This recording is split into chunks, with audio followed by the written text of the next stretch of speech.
Taylor lembrou pra gente algumas fases da vida. E foi isso que a gente sentiu de compartilhar com vocês rapidamente nessa noite e que isso fique guardado no coração de vocês. Essas fases que nós vivemos, elas são muito interessantes. Tem a fase do namoro, né, que alguns estão vivendo aqui. Tem a fase daquela expectativa do casamento que está chegando. Gabriela e Rebeca viveram isso, né, há pouco tempo, são recém-casados agora. Tem a fase onde você está vivendo a época de se conhecer. Tem a fase onde você está vivendo a época que os filhos começam a chegar, né, a vida do casal vai se adaptar agora com os filhos. Tem a fase que daqui a pouco os filhos crescem e casam. Tem a fase que você vai ter os netos para curtir. O pessoal fala que é uma delícia essa fase, né? Que você curte eles e deixa com os pais para cuidar. São muitas fases na nossa vida. E a gente quer compartilhar que algumas delas são bem legais, são bênção. Mas tem algumas fases que não são muito legais. E tem algumas fases das quais a gente nem escolhe, mas a gente passa por elas. Eu estou muito feliz com a presença da Celeste aqui hoje, porque é o aniversário dela hoje. E não só o aniversário dela, mas é o aniversário da Helena, uma neta dela que nasceu no mesmo dia que o aniversário dela. É um presente de Deus. E a gente quer celebrar a vida da Celeste de uma maneira especial hoje. Depois a gente vai cantar parabéns com as pizzas doces. Só que a Celeste está vivendo uma fase de celebrar a vida, mas ao mesmo tempo a gente tem batalhado em oração por uma enfermidade que ela está vencendo aí em Jesus. Né? Em nome de Jesus. Então é uma fase difícil, que às vezes passa junto com uma fase gostosa que a gente celebra. Então, várias fases da vida que a gente quer que se estenda e fique um pouco mais. Tem fases da vida que a gente quer que passe logo, e tem fases da vida que a gente não queria que tivesse acontecido. Mas, comparando com as fases, o povo de Israel, gente, no começo, eles eram só uma promessa. Deus fez uma promessa a um homem: em ti serão benditas todas as famílias da terra. Amém. Essa fase, quando Abraão olhava, o que ele via? Só as estrelas do céu, porque ele não tinha filhos, que dirá uma grande nação vindo dele. Só que o tempo passou, a promessa se cumpriu no filho, depois no neto, depois nos vários outros filhos e bisnetos que formaram as 12 tribos de Israel. E aí houve a fase em que eles cresceram e se tornaram uma grande nação. Só que nessa fase teve coisas boas, mas teve coisas ruins. Na fase onde eles se tornaram uma grande nação, eles estavam escravos de uma nação chamada Egito. E embora a promessa se cumpriu, mas se cumpriu num lugar onde talvez eles não quisessem. Mas Deus usou aquele tempo. E depois houve o tempo deles passarem pelo deserto e então chegarem na terra prometida. Uau, quantas fases, né? E a gente sentiu de compartilhar um pouquinho sobre essas fases com vocês. E essas fases em comparação com a fase da travessia do deserto, né? Porque eles saíram do Egito, passaram pelo deserto e chegaram na terra prometida. Como a Maraísa estava falando, todas as fases um dia começam e um dia terminam. Um dia começam e um dia terminam. Não são eternas. E nem as boas, infelizmente, nem as ruins. As ruins é bom que acabe logo, mas as boas, puxa, podia durar para sempre. Mas o que será que é eterno? Uma vez eu ouvi uma coisa muito legal. O que é eterno? Eterno é aquilo que não é visível. Olha o que a Bíblia fala. Em 2 Coríntios 4,18. Não atentando nós nas coisas que se veem, mas sim nas que não se veem. Porque as que se veem são temporais, enquanto que as que não se veem são eternas. Então, aquilo que não se vê é eterno. Ah, mas o oxigênio, eu não enxergo o oxigênio eterno. Quem aqui sabe que o oxigênio é visível? É visível. O William é físico falando que é visível, não é? Se você puser uma temperatura bem baixa, uma alta pressão, ele fica líquido. Diz que é azul, né? Diz que é azul. A temperatura tem que ficar bem baixa e uma pressão alta. O gás oxigênio, ele se torna líquido. E é um líquido e é visível. E é um líquido azul. Então... Oi? Entendi. Que é usado luz para... Não, é só em coisa de laboratório que faz isso. Alta compressão pressão, baixa a temperatura, fica líquido, então ele fica visível. Então o oxigênio é visível em algumas situações. Então a Bíblia fala em Hebreus 11:3, pela fé compreendemos que o universo foi feito pela palavra de Deus, e aquilo que pode ser visto foi produzido por aquilo que não se vê. Então tudo aquilo que a gente vê foi produzido pela palavra de Deus e a gente não vê. Olha que interessante. Então as fases na vida da gente, elas são passageiras, mas tem coisas na vida da gente que são eternas.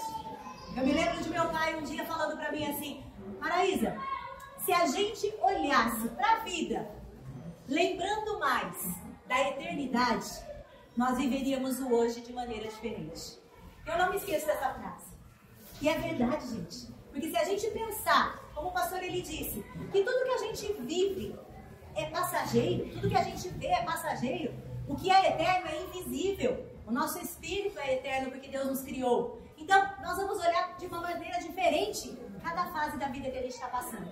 Se é boa, você vai celebrar, né? Como os nossos novos namorados aqui. Como gente, tem época que a gente está celebrando uma conquista. O Rogério e a Fernanda acabaram de dar um testemunho bonito sobre uma conquista deles, da casa, sobre dificuldades. Pastor Celso e pastora Sandra estão começando um ministério novo lá, um desafio lindo, né? São fases da vida. Mas, gente, isso tudo é passageiro. Mas o que a gente está plantando, o que a gente está sendo em Deus, isso é eterno.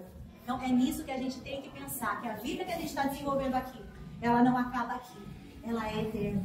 E o que eu faço quando estiver passando uma fase que não é boa? Porque a fase boa a gente celebra, né? A fase boa a gente vive, quer curtir, mas e se a fase não estiver boa? A primeira coisa que a gente gostaria que você guardasse nessa noite: lembre do Deus que é invisível e ore para Ele.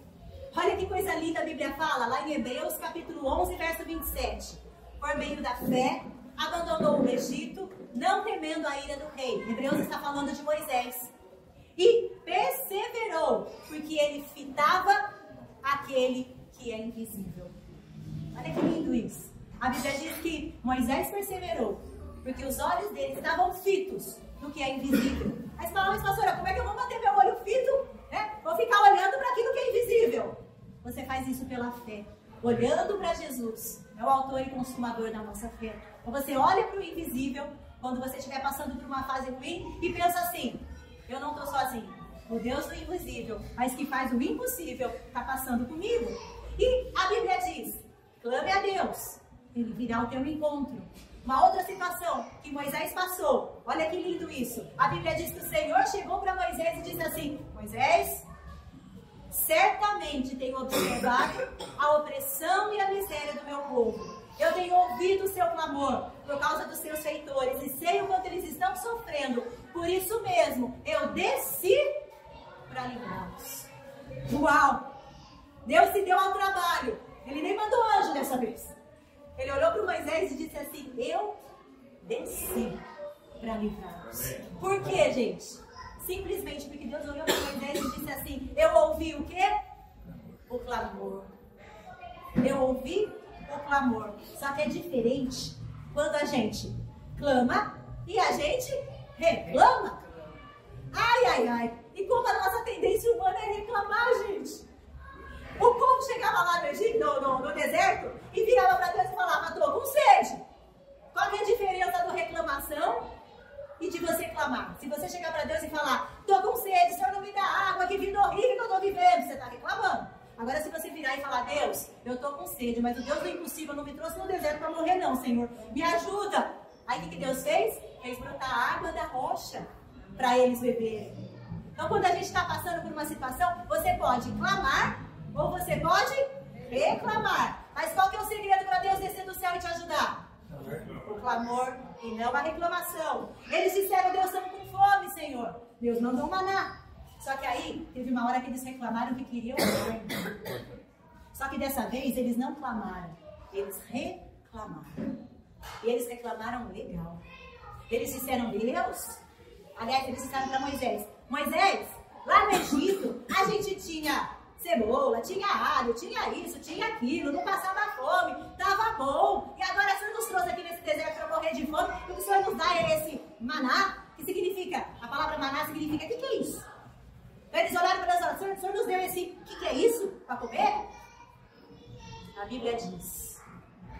Deus olhou para Moisés, e Moisés ficou tão triste nessa hora, ele disse que não estava aguentando mais carregar aquele povo. Ele até usa uma expressão assim: Deus, por acaso nem eu a luz esse povo inteiro para eu ter que carregar eles no colo? Tem horas que parece que você fala assim, meu Deus, que situação. Aí Deus olhou para Moisés e falou assim: Moisés, eles não estão reclamando de você, eles estão reclamando de mim. Então pode deixar que eu vou dar carne para eles. Mas eu não vou dar carne para eles 1 dia, 5 dias, 10 dias. Eu vou dar carne para eles 1 mês inteirinho e eles vão comer. Aí o Moisés, a Bíblia fala, que perguntou para Deus assim: Deus, o senhor tem certeza? É mais de 600 mil homens, fora as mulheres, as crianças. O senhor vai dar carne e vai matar o gado inteiro e não vai ter carne.